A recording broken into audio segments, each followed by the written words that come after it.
இன்றைக்கி பாருங்கள், ரட்சிக்கப்பட்ட தேவ பிள்ளைகளுடைய பிள்ளைகள் பார்த்தீங்கன்னா கம்மி மார்க்கு வாங்கினா 80% வாங்குவாங்க, 90 அதுக்கு மேலே போகாது. ரொம்ப கஷ்டமாக இருக்குது.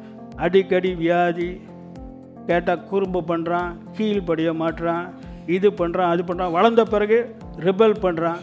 ஏன்? Aimless parenting. அவங்களுக்கு ஒன்றுமே தெரிய மாட்டேங்குது. பிள்ளைகளை எப்படி வளர்க்கணும்? சொந்த ஞானத்தில் வளர்க்குறாங்க. தயவுசெய்து வளர்க்காதீங்க. தேவன் கொடுத்த பிள்ளையை தேவனுடைய ஞானத்தில் வளர்க்கணும். தேவன் கொடுக்கிற ஒவ்வொரு குழந்தையும் தேவனுடைய நியமத்தின்படி இந்த உலகத்தில் பிறக்கிறது. புரிஞ்சுட்டீங்களா? அதற்கு ஒரு நோக்கம் வைத்திருக்கார். There's a purpose. ஒரு நோக்கத்தை தேவன் வைத்திருக்கிறார்.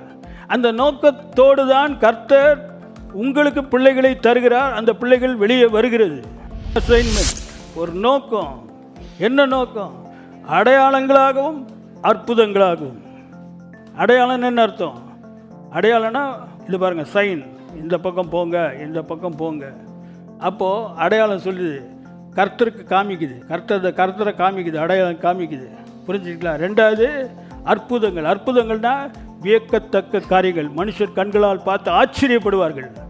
அப்போது அந்த பிள்ளையை பார்த்து எல்லாருமே ஆச்சரியப்படுவாங்க. யார் பிள்ளை இது? என்னங்க இது இவ்வளோ அழகாக படிக்குது? என்ன ஞானம், என்ன கேள்வி கேட்குது? டீச்சரை கேட்பாங்க.